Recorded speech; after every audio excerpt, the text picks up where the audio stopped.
or a play action game that can get going. I don't see how the Texans can keep Deshaun Watson upright for 4 quarters against those 2 edge rushers.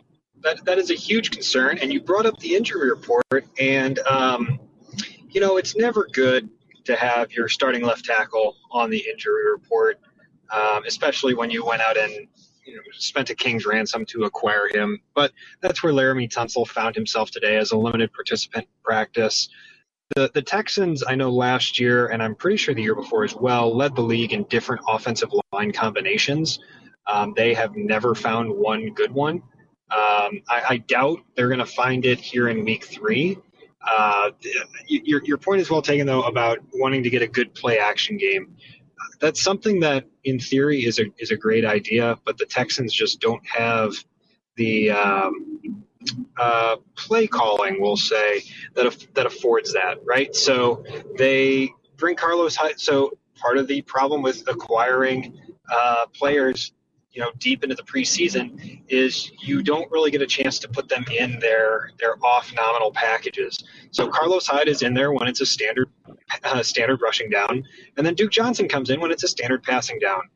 There is some interconnectivity there. Like sometimes Duke Johnson just comes out for a full series or several plays in a row.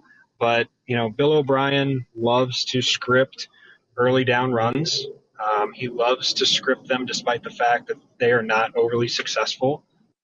I foresee a very bad day for Deshaun Watson, but that was something that I had foreseen for him just about every day. I guess the plus side is they've only allowed 10 through 2 weeks, and considering they allowed 6 in week 1 and only 4 in week 2, that's technically progress.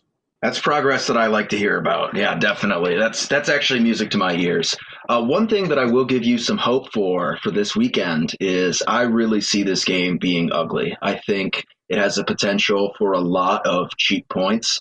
And the one thing that the Chargers have historically been very bad at since I've been a fan, but have recently been better at, is defending the long ball. Chargers have typically, historically, throughout my lifetime, really been susceptible to giving up huge plays to the types of receivers that the Texans have. And you guys have 3 receivers that can beat us deep if you want to, especially considering the injury not only to Derwin James, but also to his backup, Adrian Phillips, who is now down with a broken arm, I believe.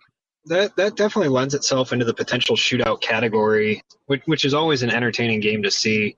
The one thing I will give a little bit of pause on that is the Texans looked very much outmatched against both the New Orleans and the Jacksonville defenses. They were able to take a little bit more advantage of the New Orleans defense, but Jacksonville was able to shut them down. Now, granted, Jacksonville has a very good defense. In fact, New Orleans has a very good defense, so I'm expecting a little bit better offensive production against your Chargers than I would have expected against either the Saints or the Jaguars. But hopefully it gets to be a nice little shootout.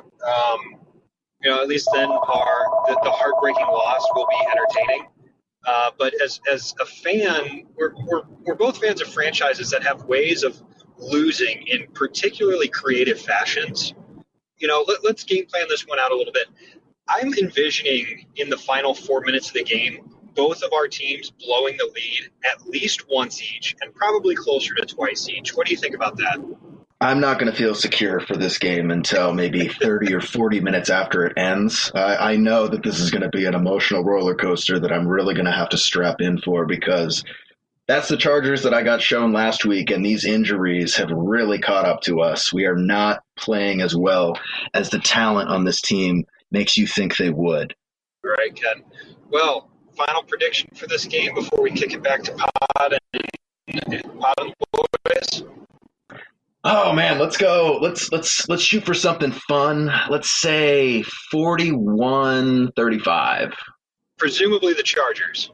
That would be correct. I do not pick them to lose this easy, and not especially against a 10-sack offensive line that the Texans have. No way.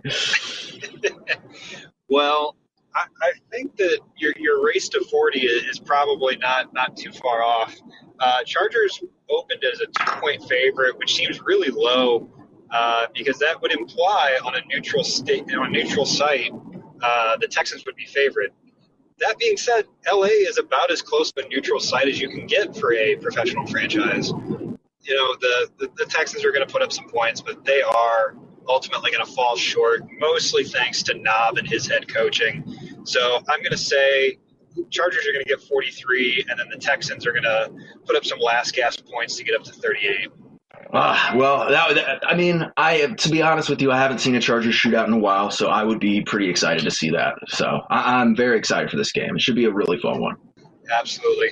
All right, Ken. Well, thank you very much. You have a wonderful day in sunny Southern California. Oh, it was sunny today, and I will continue to enjoy my day. Have a good one, James.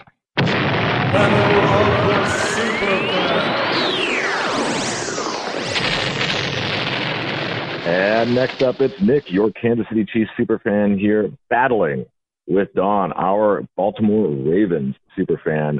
And Don, you know, I'm surprised this one is a 1 o'clock Eastern game because honestly, this has got to be the best game on the schedule, or at least close to it. I mean, it's two undefeated teams. This was a classic game last year. Same place, Arrowhead. You know, Mahomes pulled out a bunch of craziness throughout the year, but I think nothing was crazier than the stuff he pulled in that game to barely win it against the Ravens. And the way the Ravens have started off this season, I feel like they got to be feeling good coming into the rematch. Yeah, definitely. We were talking right before we started recording. Yeah, the Sunday night game is Browns and Rams. Yeah, I can see that being a decent Sunday night matchup. But then they have the Redskins and the Bears for Monday night. So that's not going to be a barn burner, I don't think. But yeah, it's interesting to see. You know, with the game last year, how close it was. You know, going to overtime.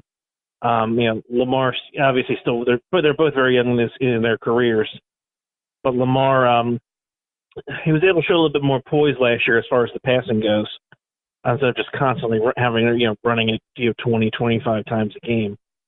So frankly last year I was surprised that we kept it that close, but you know, unfortunately the defense gave up that. So yeah, there was like a ridiculous Tyreek Hill catch that should never have happened. You know, Weddle missed the deep pass, and the Chiefs were able to pull it out in overtime. Oh yeah, no, that was, I think that's generally considered to be like the best Mahomes pass of his career so far. It was like a 4th and 9. I think it was like maybe like under 2 minutes. The Chiefs needed to make something happen just to get to overtime, and so it was 4th and 9, everything on the line. And Mahomes, scrambled around, did his like kind of thing, ran all the way to one side of the field, then threw across his body from the right side of the field to the center of the field, where Tyreek Hill was just running around a scramble drill at that point. And it wasn't like, it was 4th and 9, but it wasn't a 10-yard pass. It wasn't a 15-yard pass. He threw it like 40 yards downfield. And so you're like, what are you doing? But it was, and that's why it was just so memorable, because it was the quintessential Mahomes moment. And honestly, the scary thing is I think he's looked even better so far this year. And honestly, but I think as much as, Mahomes looks, a little bit better, a little bit sharper and more polished, I mean, Lamar Jackson's taken a huge step forward so far this year. And I think what they sort of have in common in some ways is that this is going to be the first real test for them. I mean, both have had fairly easy opponents, to start off the first 2 games of the season. But either one of these teams has got to feel great if they can make a good showing in this game. Yeah, I think so. I mean, I'm just as surprised as anyone else about how much better he looks. I mean, not that he's faced top tier competition like Kansas City presents, but you would not have seen this from him last year, against a bad team. So I mean, the defense has been okay for the Ravens so far. They really got lit up in the air last week versus the Cardinals and Kyler Murray. They just looked very confused, and they looked disoriented from the hurry-up offense and 4 wides that they constantly kept bringing out. I'm not sure why they would have been confused by that. I mean, something you should know is coming, and especially with Kansas City, as good as you guys, your team is, in the air, to not necessarily like top name receivers. Obviously with Tyreek being out, they got to be ready for it this week. They got to be ready for the quick game, and they got to be ready for the deep ball because it's coming. And that's what I think is what the Chiefs are now really being able to bring. I think Mahomes in his second year really understanding the offense very well and being able to tap into what he can do well, and Andy Reid drawing up stuff specifically very well for like what he can do. And the biggest thing with, when trying to defend against the Chiefs, it's not even so much about like how good your first two corners are. It's how good is your depth. Because as they showed last week against the Raiders, okay, so Tyreek's out.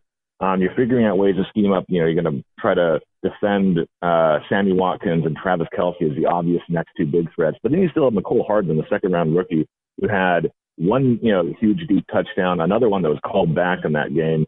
And Demarcus Robinson, our fourth wide receiver, took over the game with over like 127 yards passing, a couple of touchdowns.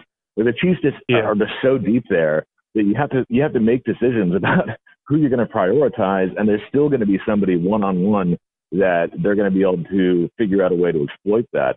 But on the other side of the ball, I think a lot was made, and it was something I was, kind of keeping an eye on. That Baltimore lost a lot of big name guys on defense in this offseason, but they've looked pretty stout. Granted, again, against not necessarily the highest flight competition, but it's even looking like PFF grades and things like that. It looks like the guys have stepped in for the free agency losses really well on that defense, and it's still pretty stout.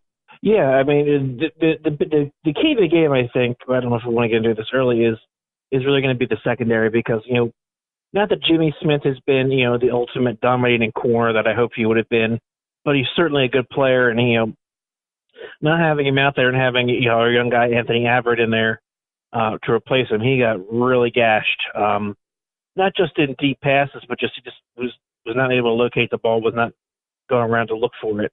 Having said that, though, we didn't really hear Earl Thomas's name at all last week, but he was never beaten in coverage. He a freelancer and he was playing deep a lot. So yeah, he's been as advertised so far. I'm happy with him. I'm happy with the guys we have at middle linebacker, Kenny Young and Patrick Iwansa. I think they're continuing to progress in the absence of C.J. Mosley. Pass rush on the outside hasn't been like super great. Hasn't been bad. With Suggs leaving, I see Judon stepping up a lot. Pernell McPhee had a good game last year, so somehow he's an older guy, but they're able to rescue him off the scrap heap, and he's definitely contributing, especially pass rush up the middle, which will be crucial against a guy like Mahomes. So yeah, I've been pretty impressed. And on the flip side, with your defense, I haven't heard too much about Frank Clark and Tyrann Mathieu, which are the big defensive additions. Definitely some much needed help there. What's your impressions of them so far? Yeah, honestly, Chiefs fans haven't heard much from them either. It's been a little disconcerting. I'm not too concerned about it yet. Frank Clark, he's been drawing a ton of holding penalties and has been big in the run game. A big step up on that side of that kind of phase of the game from Steve Ford. Tyrann Mathieu's been around, but honestly, I think he's been outshone by our second-round rookie, Juan Thornhill, who's playing the free safety spot back there. But overall, I think the defense, I think it's still a work in progress. They're still figuring out even like where they prefer different linebackers to line up in the system. It's still kind of that level. But I do think it's gotten a little bit better at just getting off the field, and that was its biggest problem last year. And particularly in the games where the Chiefs really struggled, it was against teams like Baltimore. They could just run it down their throats and just keep the Chiefs Chiefs' offense off the field and limit the total number of possessions in the game, because you want Mahomes to have as few possessions as possible in general. And that's what I'm going to find interesting in this game is because the Ravens have found that next gear, though. They're not just trying to play grinded out ball control football now. Now with Hollywood Brown, they have kind of their own Tyreek Hill who's stretching out the whole defense and allowing, space to do all sorts of other things, and they can take quick shots. And so how the Ravens choose to approach it, I think, is going to be interesting. Do you want to still try to, play the ball control and kind of like pull everyone back down to the mean a little bit by limiting everybody's possessions, or do you want to try to go toe-to-toe with the Chiefs a little bit? Yeah, and I think they stick with a little more of a traditional, if you can even call that, ground game. They didn't have a lot of effective runs from the running backs, whether it's Justice Hill, Gus Edwards, or obviously Mark Ingram. Some of them may have been, Mark Ingram took a bad shot to his side, came right back in after the game, but he was definitely limited as far as his effectiveness from there forward. He only had 14 carries, so it's hard to judge that. Like I said, I don't think the Ravens defense this year is as good as the one last year, so I think ball controls is going to be necessary, because I think, talking about, the loss of Jimmy Smith and, my my feelings on the pass rush, they're going to need to keep the defense off the field because I could definitely see some big chunk plays coming from